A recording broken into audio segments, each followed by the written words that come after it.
What is going on, everybody? Welcome back to Blitz Sports Media today. My name is Ryan Linkletter. I'm here with Bryce DeGroat. We are talking NFL Combine. We're here down in Indianapolis talking to some of these prospects and other people connected to these teams, trying to figure out who's going to go where. And Bryce, we got a clearer picture on how some of these prospects look in person today. In day one of the Combine today was interior defensive linemen, edge rushers, and defense ends. And then the linebackers concluded it tonight in Indianapolis. Bryce, I want to start about with probably the most talked about player from today, Sonny Styles. I mean, the Calvin Johnson comparisons were there. The guy's 6'5". He can run at elite level, broke the combine record for vertical jump. I mean, what are we getting in this guy? And is he going to be a top 5 pick now? Dude, I don't know. I don't know why I wasn't on him from the start.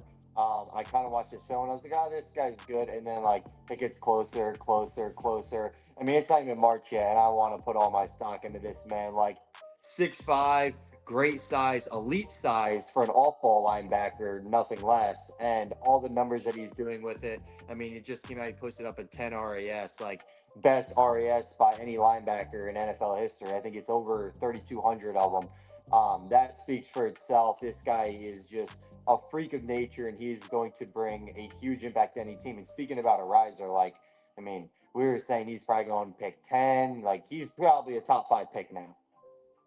Yeah, I think, the versatility that this guy can bring to the table, whether that is being that dominant run stuffing linebacker that you strive to have in the middle of your defense. I mean, when we spoke to him during the interviews, he seemed like an incredibly knowledgeable guy, very personable guy.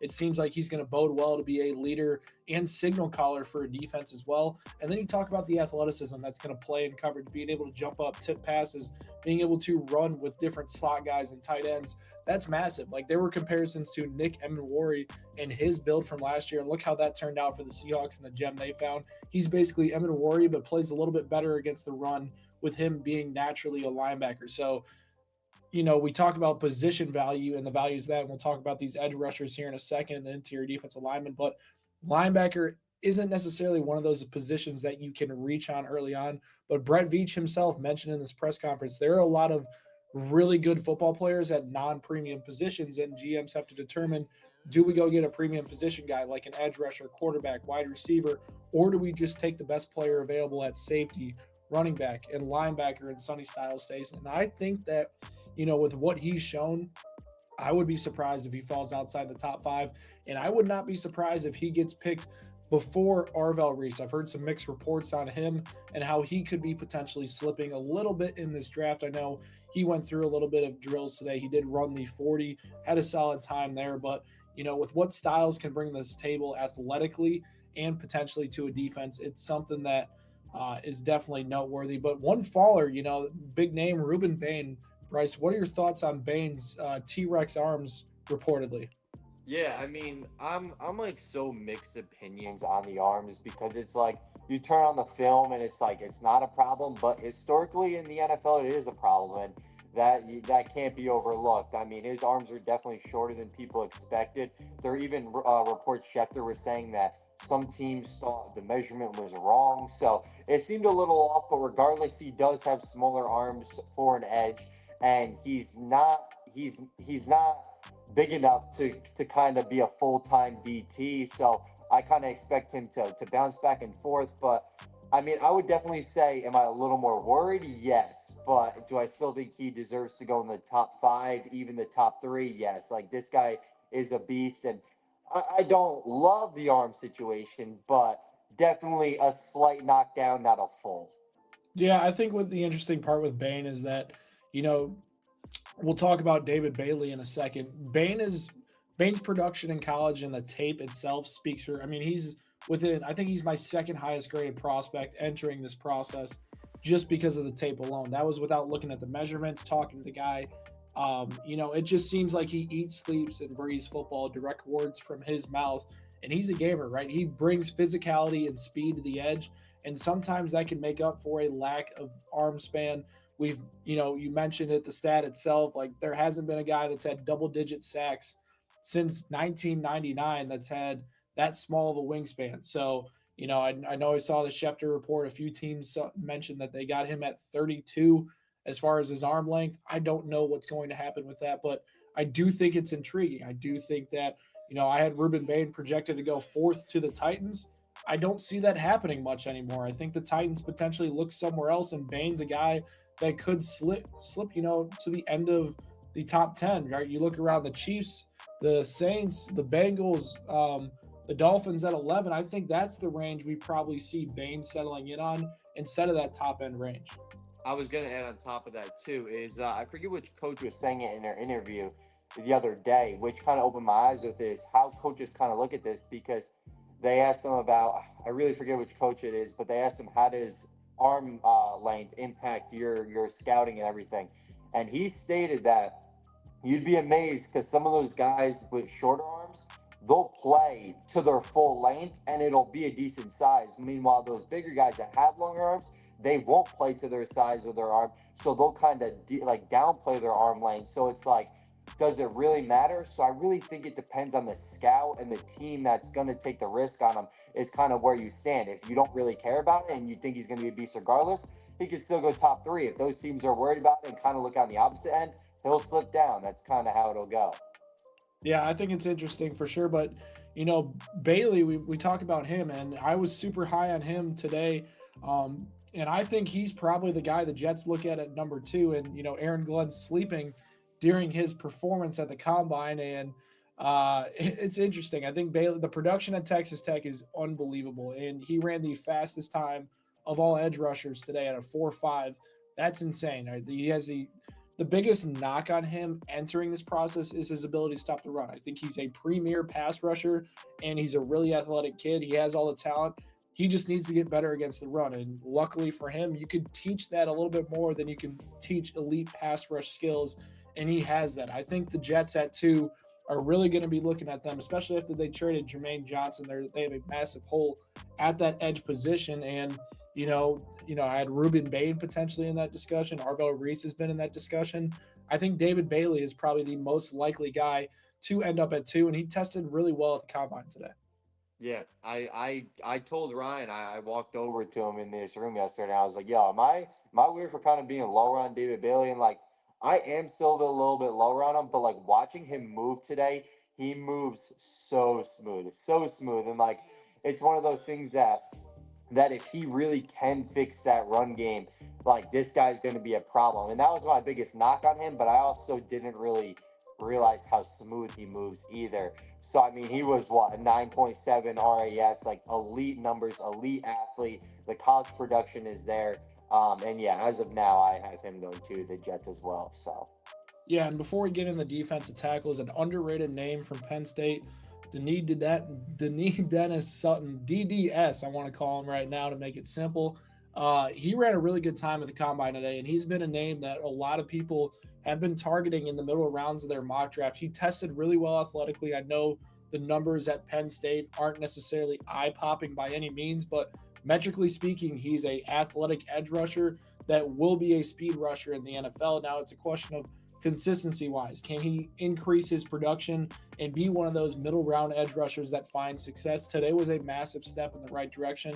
I would not be surprised if this guy is getting a little bit more talk earlier in the draft than he did beforehand. But Bryce, I do want to, pivot this to the defensive tackles and talk about DeMonte Capehart and Caleb Banks, two guys that really showed out. Talk to me about them.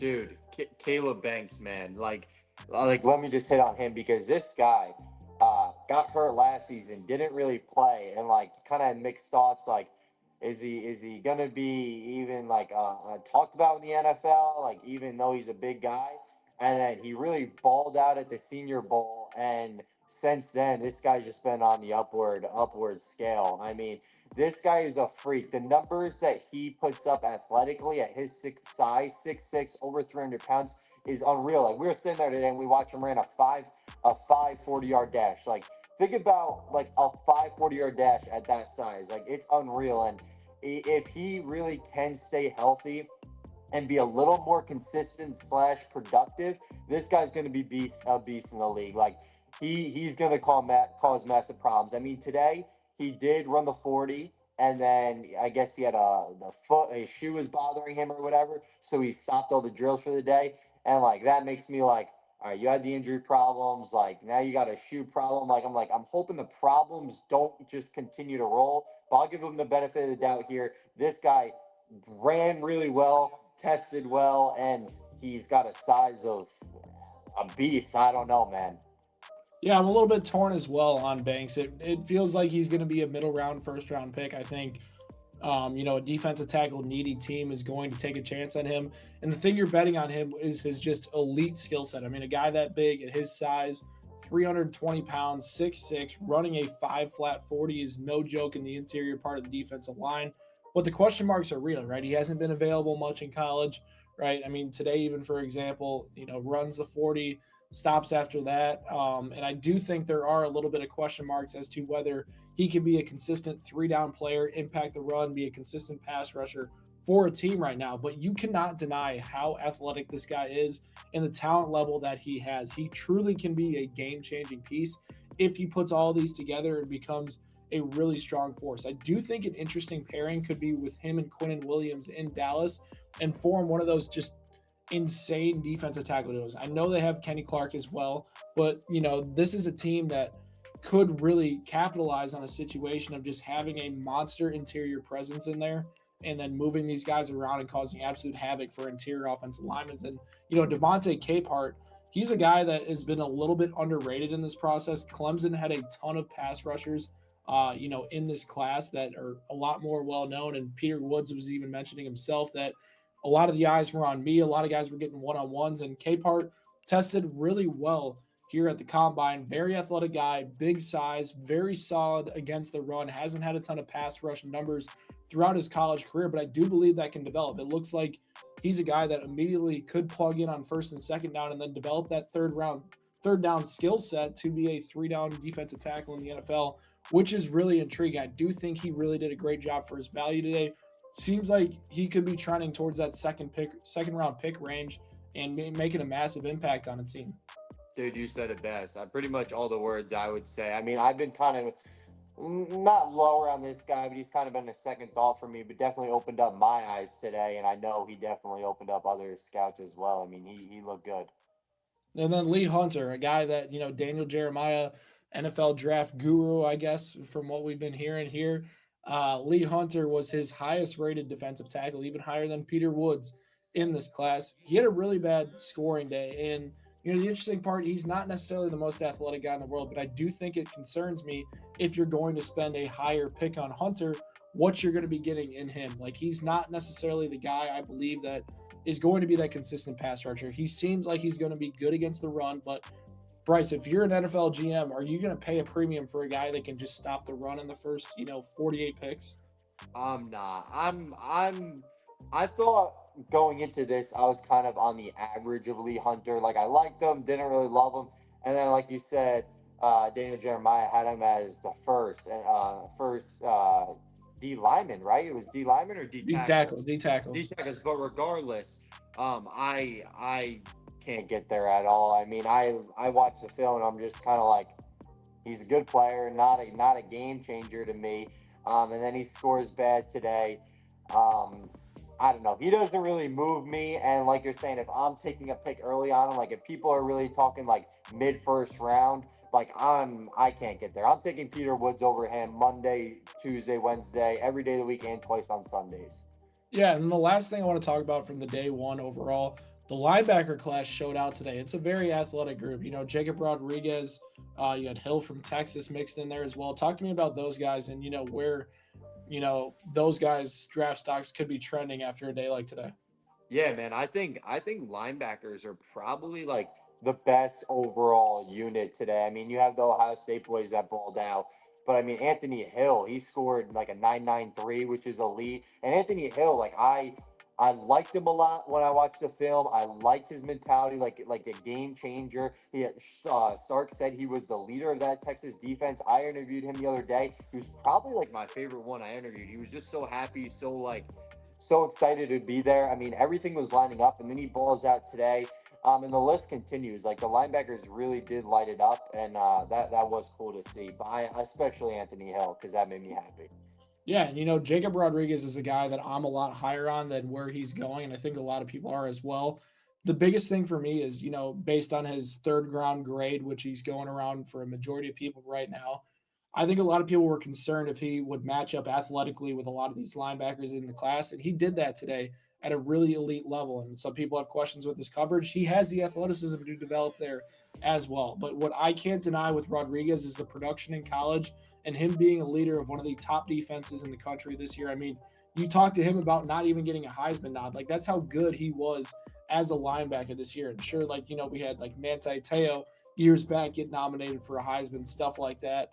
And he didn't really pan out. But also that was a first round grade on that guy. And he had a strong career with, playing on early downs against the run and stuff like that. I think Rodriguez is a player that a lot of teams are going to be targeting more at the end of the second round instead of the third round, because they know they're getting a player that has had elite production in college, can develop against the run or against the pass with his athleticism. And I think he's a natural leader out there on the field. So I think he's an interesting riser to note for the second round overall. All in all, though, Bryce, that's just day one. We got day two coming up tomorrow. We got the defensive backs, cornerback, safeties, and the tight ends performing at the combine. So stay tuned for all that information. Drop a comment down below.